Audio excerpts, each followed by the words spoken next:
Hey guys, welcome back to Clownfish TV. This is Neon. I'm not here with Geeky Sparkles in this video. We're going to talk about Joker 2, Folie, Deux. Yeah, it's a pretty complicated situation here. We're going to look into why this movie did so bad. And apparently it has a lot to do with Todd Phillips being given carte blanche to do whatever the hell he wanted to do. So he basically made a deconstructionist, subversive art house movie on a $200 million budget. And I do not believe this is ever going to happen again. And apparently there's some bad blood between him and DC Studios. So much so that, and again, I haven't seen the movie yet, so I can't vouch. But apparently the DC logo does not appear in the beginning of the movie because they would not sign off. James Gunn would not sign off on this movie, and he didn't want much to do with DC. He definitely was not listening to their input. So this might explain some of it as to why he was allowed to do whatever the hell he wanted to do. Basically, he made the studio a lot of money. And when you make the studio a lot of money, sometimes they're like, well, he must know what he's doing, right? And he knew what he was doing. He was deconstructing the first Joker movie. Some people like it. More people hate it. Like, a lot of people hate it. We're going to talk about people who walked out of the theater. And I haven't been beating the Joker drum every day because, honestly, I don't really care. I really don't care. I'm kind of looking at this like a curiosity. Like, why in the hell, when you had a good thing going, would you turn around and do this? And, it seems like there's a lot of stuff going on. So we'll talk about that. We'll talk about how Joker might drop off a cliff in its second week. It actually came in at less than half of what was projected. They were thinking it was going to do like $70 million. Opening weekend, it did like 35, 37. It actually made less money opening weekend than the Marvels. It was a huge disaster. And this should have been, just based on the brand recognition alone, it should have been kind of a slam dunk, right? But I think they set the expectations low as soon as they announced Lady Gaga's in it and it's a musical. And then the reviews started to trickle out and the word of mouth was not good. I do not believe that this was a movie that was destroyed by the bigots and the misogynists. I think it's just general audiences are like, what the fuck did I just watch? And, hearing about it, when you hear about it, it's like, I don't even have any desire to watch it. To be honest, I was completely checked out as soon as they said it was going to be a musical. I'm like, yeah, no, I'm not interested. I'll wait for streaming. And the more I hear about it, I'm like, I don't even know if I'm going to bother watching it on streaming. Like, I liked, but didn't love the first one. There was a lot of drama around it, but the drama around the Joker movie was more because of the conversation it got dragged into with, the Dark Knight shooting and all of that.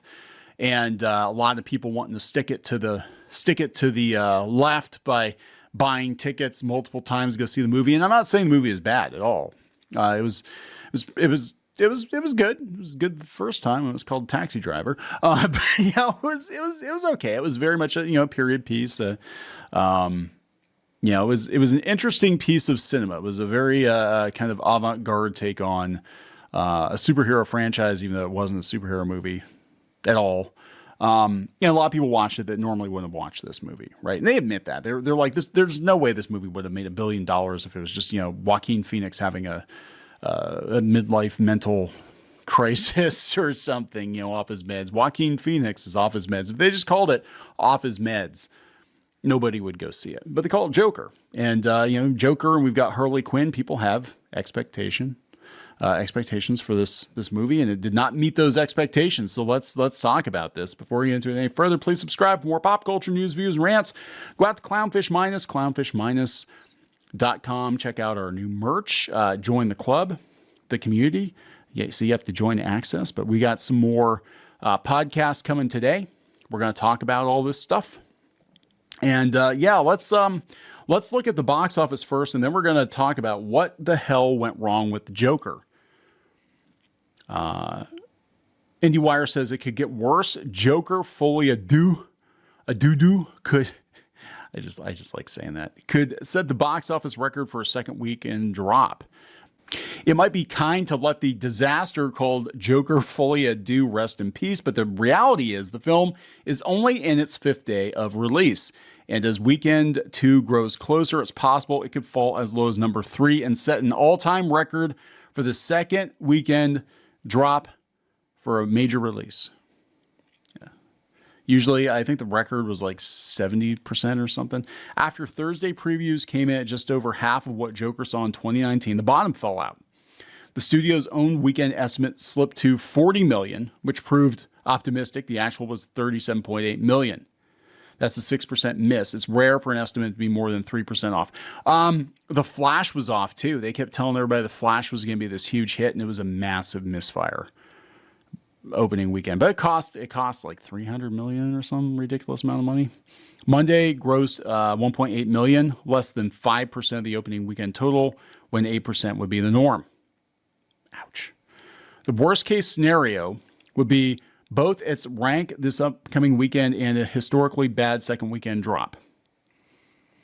Before opening, Joker 2 seems certain to repeat as number 1 in its second week against with no new major titles. Instead, the third week of Universal's The Wild Robot appears to be the film to beat. Yeah, The Wild Robot, I'm hearing nothing but good things about. I'm hearing it's a crowd pleaser. People love this movie. They said it's very, very good. Sort of I guess a spiritual successor to The Iron Giant. That's what I'm hearing. I'll have to see it. I'll have to see this one for sure. We have 3 films with a shot at 10 million or more, perhaps no more than 13 million, and their ranking is unpredictable. Wild Robot could be 12 to 13 million. Terrifier 3 is a wild card. It's only got a $2 million budget.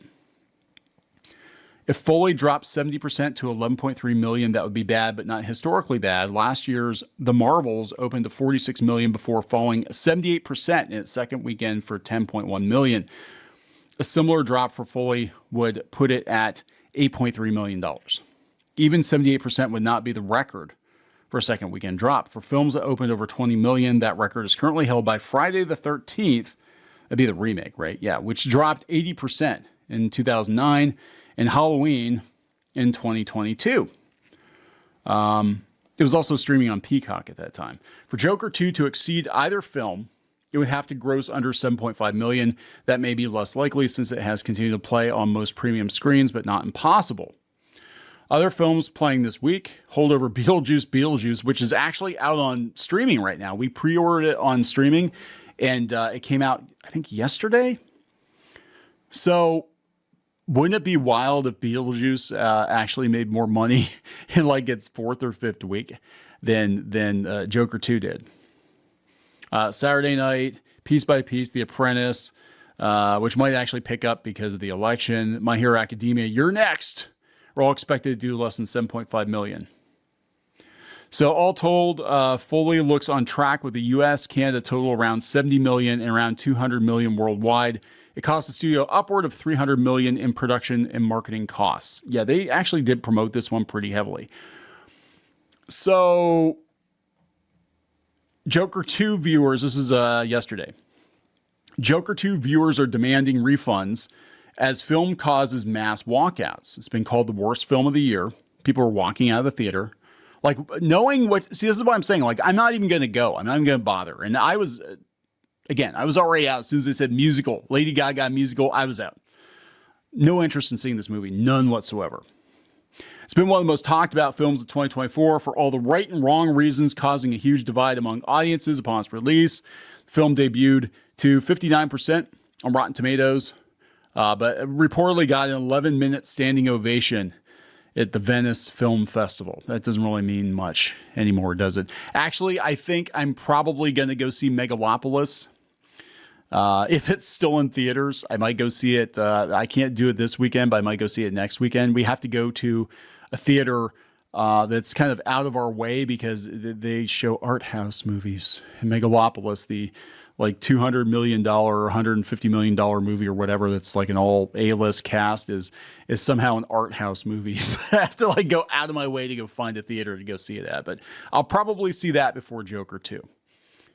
The sequel to 2019's two-time Oscar winner Joker sees Joaquin Phoenix reprise his role as the Clown Prince of Crime. That is incorrect. He's Arthur Fleck. He was never the Clown Prince of Crime. And that's one thing about the ending. I'm not going to spoil it too much, but it does talk about who the Joker actually is and whether or not it's Arthur Fleck. And plot twist, it's not Arthur Fleck.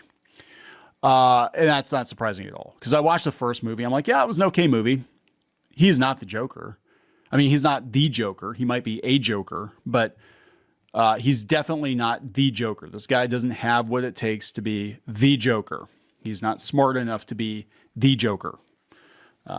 So, yeah, apparently they put that to rest. But the film has dropped to 33% in Rotten Tomatoes, and that has caused reported mass walkouts for a reason that is more the viewer's fault than the film's, they said. Turns out, despite being known for months, countless people were not aware the film was a musical. Wow, people didn't know. It's got Lady Gaga in it, right? This was highlighted by one user on X who said, I thought Joker 2 was terrific, but a large percentage of the audience tonight didn't. Every time there was another song, more people walked out. Yeah, that's what did it for me too, right? I had no desire to see this movie. So this comes from IGN.com. We're finally getting to what went wrong. Joker 2 director reportedly refused to work with DC Studios on the sequel, only liaising with Warner Brothers. Todd Phillips apparently didn't pay too much mind to DC Studios' new leadership. Variety revealed some new details in a report on Tuesday, saying Phillips wanted nothing to do with DC, despite the fact that James Gunn and Peter Safran were named co-CEOs in DC Studios just a couple of months before Joker 2 began production. According to the report, Phillips balked at the idea of working with DC Studios' new leadership, only liaising with Warner Brothers Motion Picture Group chiefs Michael DeLuca and Pamela Abdi. It's also noted that DC Studios' new logo does not appear at the beginning of Joker 2, which the Variety report says made it more apparent that Phillips had just given DC the middle finger. DC Studios' new logo has appeared at the front of other recent DC-related projects, including The Penguin, the Christopher Reeve documentary, Super/Man, as well. So, yeah, it's kind of a coup. Like, I mean, if you ever wanted to know if this was an actual comic book movie, the fact that the DC logo does not appear at the beginning should tell you everything you wanted to know. Warner Brothers rep pointed out the logo appears at the end of Joker, Folie. The Variety article also notes that Gunn and Safran were absent at the September 30th LA premiere of Joker, Folie, to which a DC studio rep told Variety Gunn was busy shooting Peacemaker Season 2. And Safran was sick. Bullshit. I call bullshit on that one. I think there absolutely positively were some problems, and it does sound to me like they just gave him kind of carte blanche to do whatever he wanted to do because he made over $1 billion on the last one. They're gonna be like, hey, we gave you $60-70 million, you turned it into $1 billion. We'll triple that, and maybe we'll make $1.5 billion. No, that didn't happen. Gunn, an unusually transparent executive creative on social media, has not yet commented on the report. IGN has also reached out to DC for further comment. I think that tells you a lot too. James Gunn is very talky on Twitter, and he's just like, yeah, I'm not touching this one. The Hollywood Reporter ran a report of its own on Monday, revealing other details about what seems to be an unusual production. For one, it was reportedly star Joaquin Phoenix who pushed for a sequel after the idea came to him in a dream. He and Phillips also had considered doing a Broadway musical before committing to the sequel. That's pretty obvious. The Hollywood Reporter report has an interesting detail about the ending of Joker. Okay, guys, spoiler. They're going to talk about the ending of Joker. If you care, spoiler alert. I got to give it because people are like, oh my God, Neon. I was just like mowing my lawn and then you spoiled this movie I'm never going to watch. Film ends with Arthur Fleck being killed in prison by a character we haven't seen before, who then carves a smile on his own face. According to the report, the first Joker film originally ended with a similar visual, with Arthur knifing a smile into his face in front of a group of supporters. Apparently, Christopher Nolan, who was still at Warner Brothers at the time, killed the idea, believing that only his Joker should carve his face, the Heath Ledger Joker. My favorite version of Joker on screen. Not comic book accurate, but God, he was so good. It's not a comic book accurate Joker, but the character, the clown-based character that he was playing was amazing. Nolan and Warner Brothers had a very public breakup. So yeah, you're not allowed to carve. And it's not that, I don't think it's the Heath Ledger Joker anyway. I think it's more meant to imply that Arthur started something, but he isn't the one to actually kind of reap the rewards of it. And that happens a lot. Sometimes people start movements accidentally, and then they kind of get pushed out of the way as other personalities come in and take it over and do it bigger, badder, better, and give people what they actually want. I mean, it happens all the time, right? And that's kind of, I think, what happened here. Arthur Fleck started something accidentally, and somebody else wanted to come along and become the actual Joker, or an actual Joker. Oh God, are we gonna do the Joker as a mantle? The Joker as a mantle that's passed down from psychopath to psychopath. Yeah, so it just sounds like it's just a train wreck, right? So there we go, guys. People are going to talk about this one for years to come. Maybe it'll become a cult classic as people have a chance to digest it. I mean, this happens. I know Nightmare Before Christmas was a huge flop when it came out. Now it's a massive cult classic, a huge moneymaker for Disney. I mean, Disney was so afraid of it when they released it. They released it under Touchstone instead of the Disney brand because they said they didn't know what to do with it. And I think I told this story before. I took some of my friends from school to go see the movie because I thought it looked like, oh, this is like a grimdark cartoon. This looks really cool, like stop motion animation. And I had no idea it was a musical. I didn't know.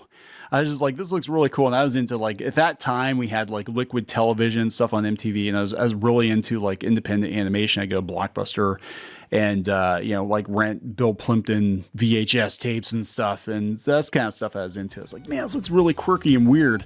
Yeah, let's go see this. This is going to be pretty awesome. And it's probably really dark and moody, and it's not Disney, it's Touchstone. So I took my friends to go see it, and it was a musical. And as soon as they started singing, everybody just kind of looked at me and they're like, what the fuck did you trick us into watching? And I got flack I remember for like the rest of school, I got flack. Like, yeah, hey, bro, thanks for tricking us into going to that gay musical cartoon show. Like, we're never taking your advice on movies ever again. And then now it's like this huge cult classic. But yeah, I think this one is, people are just going to remember it as pissing off a lot of people. And just being a piss poor reading of the room, as they call it. But hey, you got to make the movie you wanted to make. It just cost the studio, hundreds of millions of dollars. But go you. I'm going to wrap it up. Please subscribe. We'll talk later. Join the reef. Go to clownfish-.com. That's clownfish-.com. You will get exclusive access to podcasts and videos and comic strips and more, as well as merch discounts. Check it out. If you were a member, you could get this t-shirt, this dismal t-shirt on our website. You'd get a 10% discount on that. You can also join in the community on clownfish-.com. Thank you so much for the support.